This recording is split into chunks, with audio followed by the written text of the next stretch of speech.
We start with Alessandro Ciallella, then we will have Maximilian Stilz and Gabriele Lavalle. The coffee break will be permanent. So when you want something, you go, you take what you want, and you come back. Okay, so we don't have the coffee break. Okay, because we have time, but I don't want to risk that somebody loses the plane. Okay, so I think that we can start with Alessandro. Please. Okay. So thank you, and thanks to all the organizers. So today I want to talk about pantographic block, and particularly about behavior of pantographic block large deformation regime. And we will propose a model-driven approach to digital volume correlation for this kind of specimen. This is a joint work with Gabriele Lavalle and from Antoine Vintage, Benjamin Maniotto, and François Hilde of École Normale Supérieure de Paris-Saclay. So this is the plan. So we will introduce the pantographic block and the experiment we want to test and the continuum model we want to deal with. And we will discuss briefly about digital volume correlation to go then through the results we found. So main motivation of our work was to move a first step toward the validation of a three-dimensional continuum model for the pantographic block that was able to describe it even in large displacement and strain regime, and to propose a new model-driven initialization procedure for digital volume correlation of the three-dimensional scan that we acquired during the tests via microcomputed X-ray tomography. And last but not least, to look if the pantographic block could have some unconventional behavior under large deformation and displacement. So what is the pantographic block we are talking about?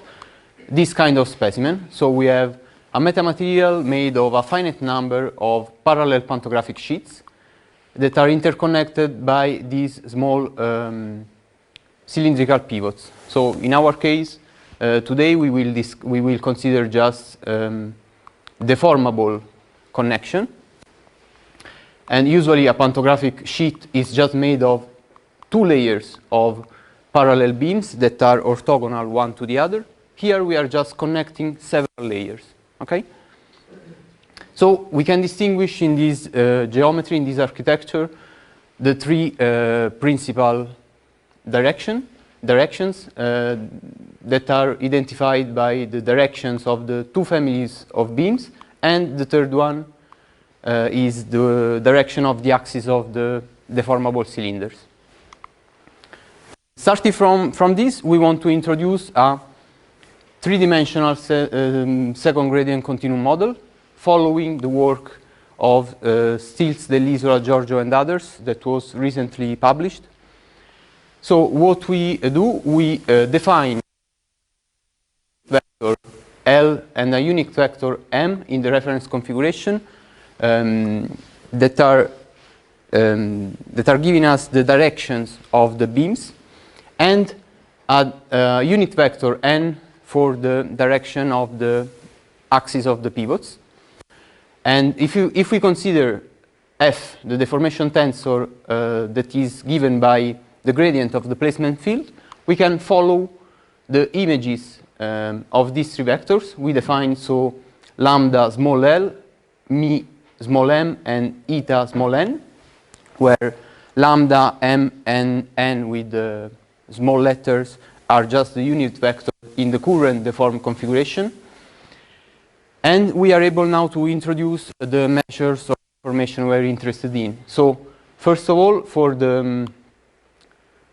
the beams, for the fibers of the pantograph, we introduce lambda minus 1 and mi minus 1 as the representing the change of length in the direction L and M respectively, and gamma, that is representing the change of angle between these two directions in the deformation process. So gamma is easily calculated from this equation. And now we want to introduce some second gradient contribution.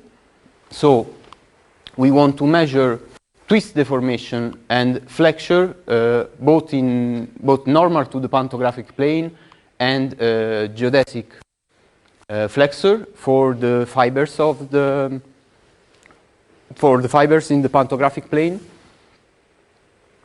So we introduce here these kappas. Here we are showing just for direction L. Clearly for direction M is exactly the same. And here SL is just the abscissa along the fiber direction. So we consider then in the pantographic plane, in the pantographic planes, just a quadratic energy of these measures of deformation. In the pivots direction, so orthogonal to the pantographic plane, we will consider just a first gradient model. Again, we have a term that is taking into account the change of length in the direction n.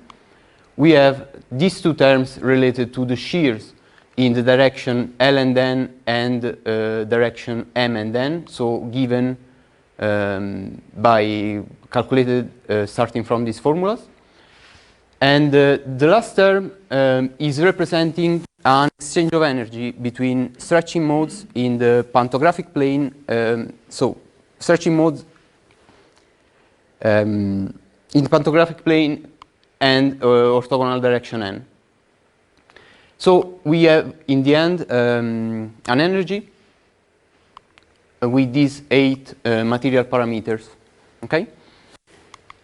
Now, what is the specimen we actually tested? It was printed starting from this nominal geometry with SLS technology in polyamide powder at Warsaw University of Technology. So dimension of the specimen are about 120 millimeters times 57 millimeters for the pantographic plane and 26 millimeter in the orthogonal direction. So we have a specimen with 11 layers of beams. Here we see also the cross-section and characteristic of pivots. And what we want to do is to consider a 3-point bending test performed on this specimen in the direction, with loading direction parallel to the short side of the pantographic plane. So it's clear maybe from these pictures, okay?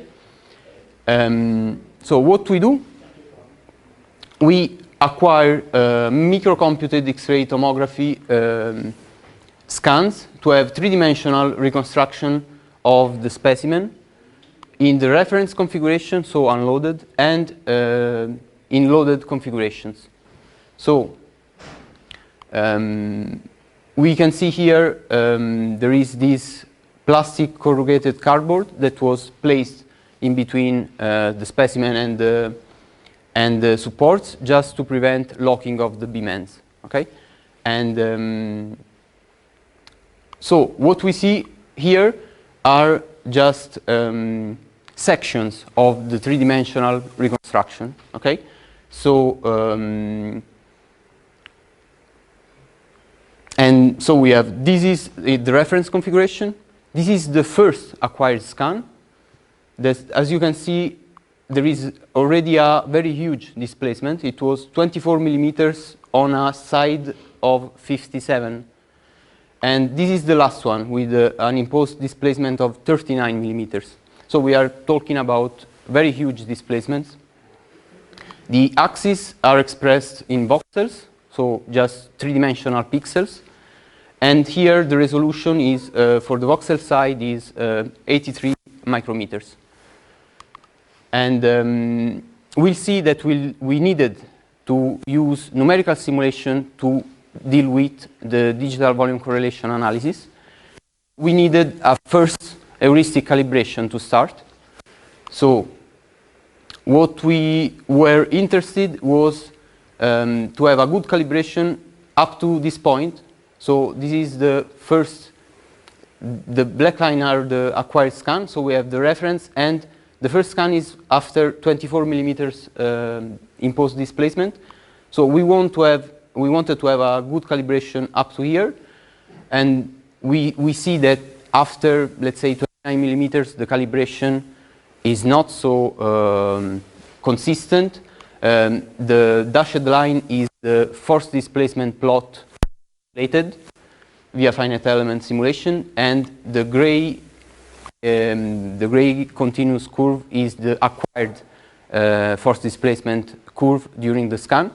We can see here there is this missing part because to have a larger range of the actuator, we add the sensor here, so we don't have in between 0 and 10 because it's hidden in this bar during the installation of the spacer.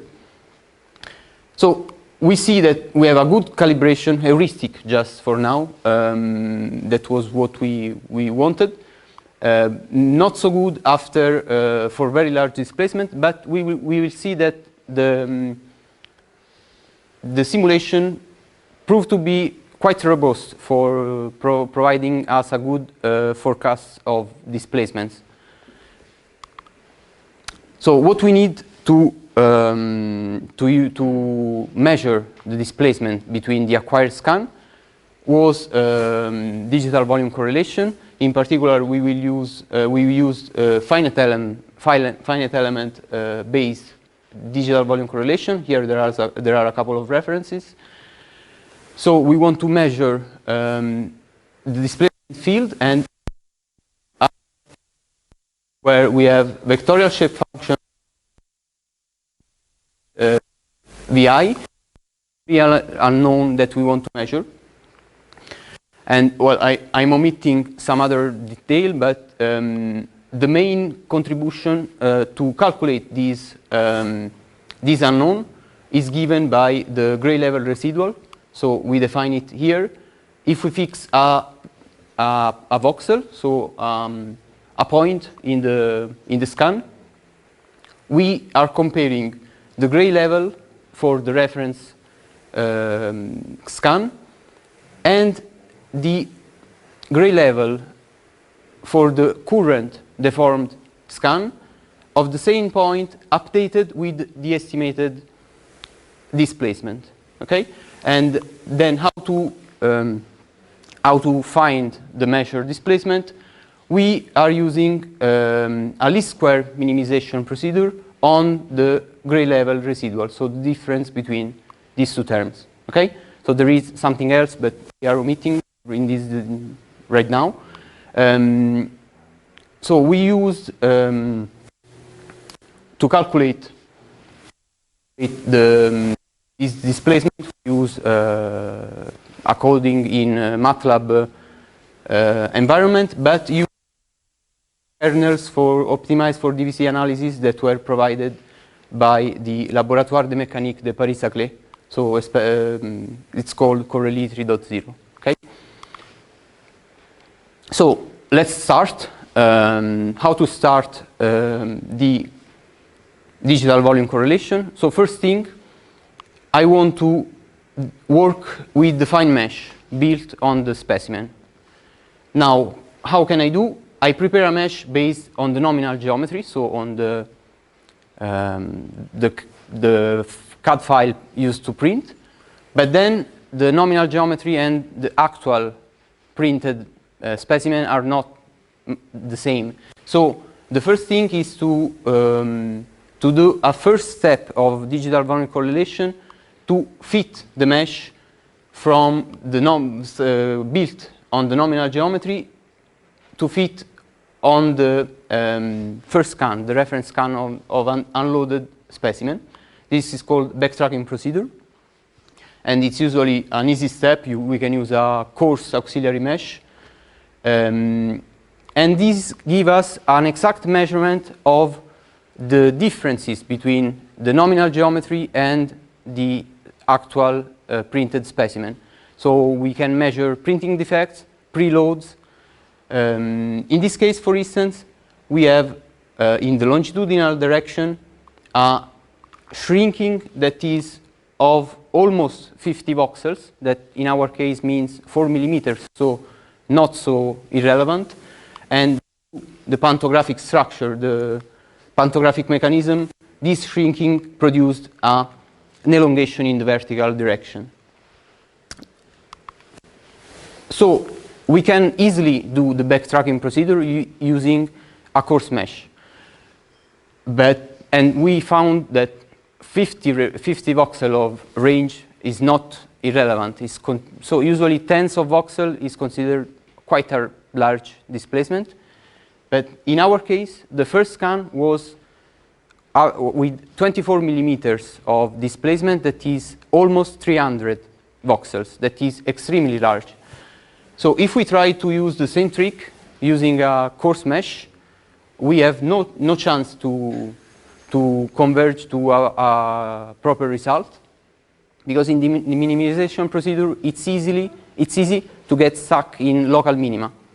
So what we found here interesting is to use the continuum model to initialize, to give the first guess to nodal displacement.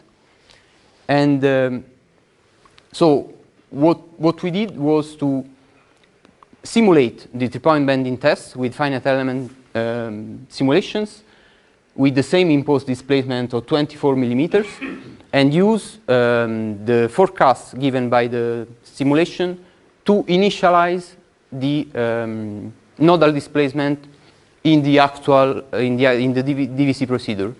So in this picture, we are comparing on a section of the deformed scan 1, the first scan, the actual scan that we see in gray level, and these red symbols that are indicating where, according to the numerical simulation, we forecast to find the center of mass of pivots. We can compare with these white dots that are the actual center of pivots. So as we can see, we just had that, let's say, heuristic calibration. The results are quite good. We are not interested in going deeper. I mean, if we are so close, then the DVC procedure, the minimization, will do the job for us. So this proved to be a good solution for an extremely hard case to deal with. So the simulation, by the way, we used also to go to initialize the successive steps, but the step were smaller, so it was less difficult, I would say. So here we can show the results. So these are measurements that we did with digital volume correlation. So we are showing the mesh in the deformed configuration, and the gray level, the color bar is indicating the components of the displacement, measured element per element. So we can see here what we expected. So a shrinking in the vertical direction produced an elongation in the longitudinal one. What we see here is that there is something else. So we find out that there is also a transverse displacement, especially concentrated here. Here is just under, it's just on the low left bottom support. So this is probably originated by a buckling due to printing defects or mispositioning of the specimen during the spacer installation. We can compare with the numerical simulation.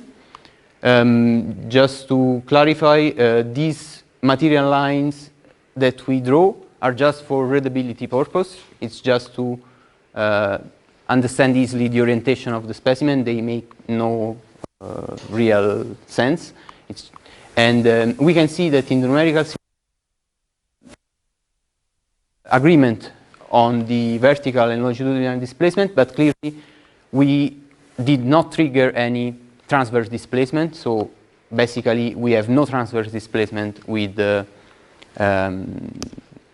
in our simulations. I go just to the directly to this that is the last, so the maximum imposed displacement.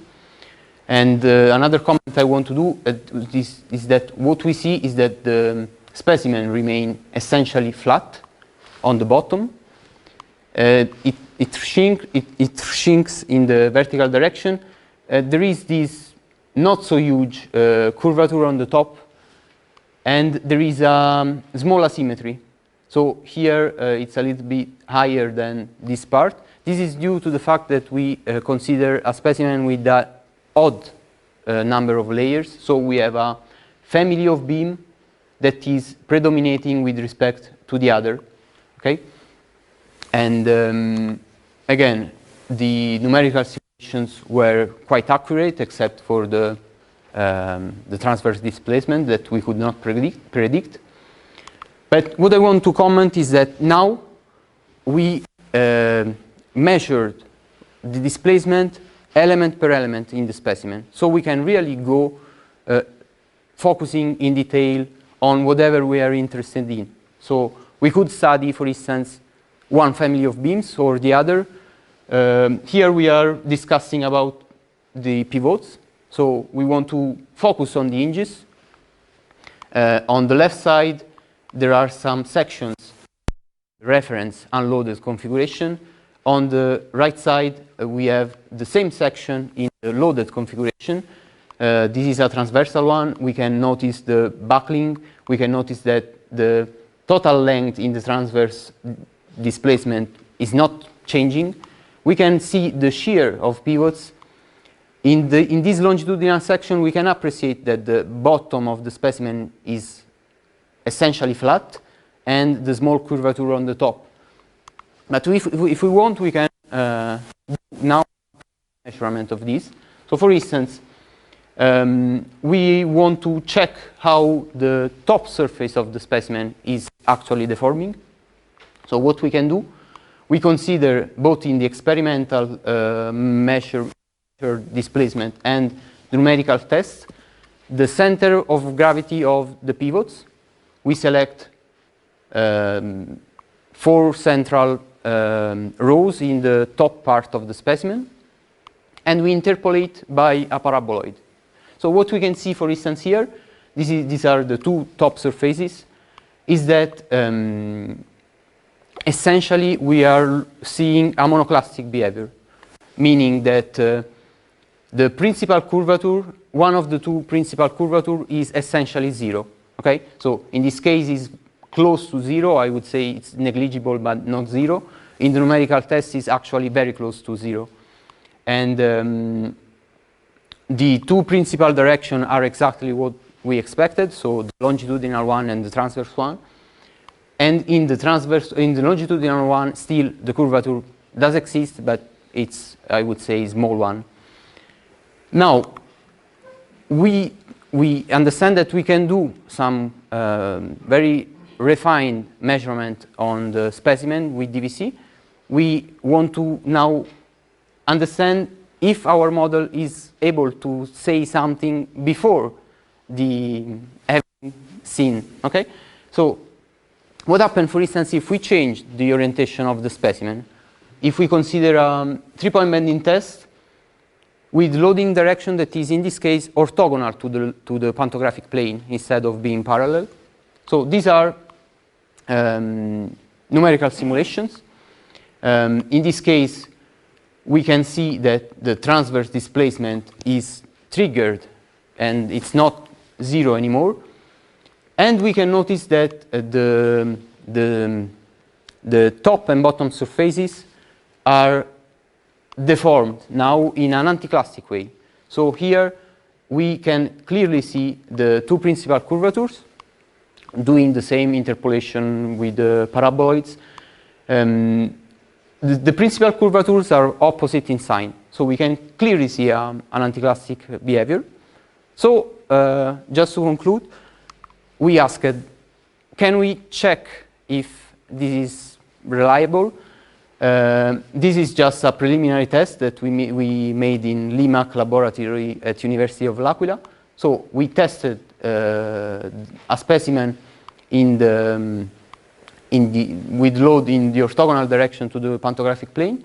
We can see here that this seems to be consistent with the anticlassic behavior we predicted, and here actually seems to be that the only contact points are the two ends of the specimen.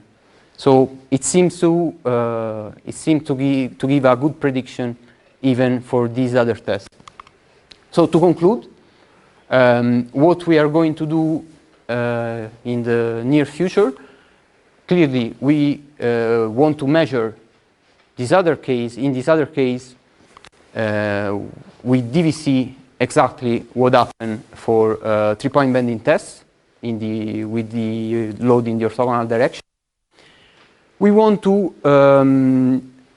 identify what is governing the transition from this shrinked shape to a U shape, because for instance, if we fix the beam geometry, clearly if we change the characteristic of pivots and the distance of the lower support, we will have a transition between the two shapes, at least for certain values. And the last but not least, we are going through a rigorous calibration and sensitivity analysis for the proposed three-dimensional continuous model. So we already have several tests, so we are ready to start. And to conclude, these are the papers I cited during the talk, and I have to thank the CNRS IRP Coste Vita, because actually funded me and allowed me to visit École Normale Paris-Saclay, where this work was prepared. And the pantographic metamaterial was kindly provided by Dr. Rafał Drobnicki and Professor Lesiski when I visited them last time. So thank you.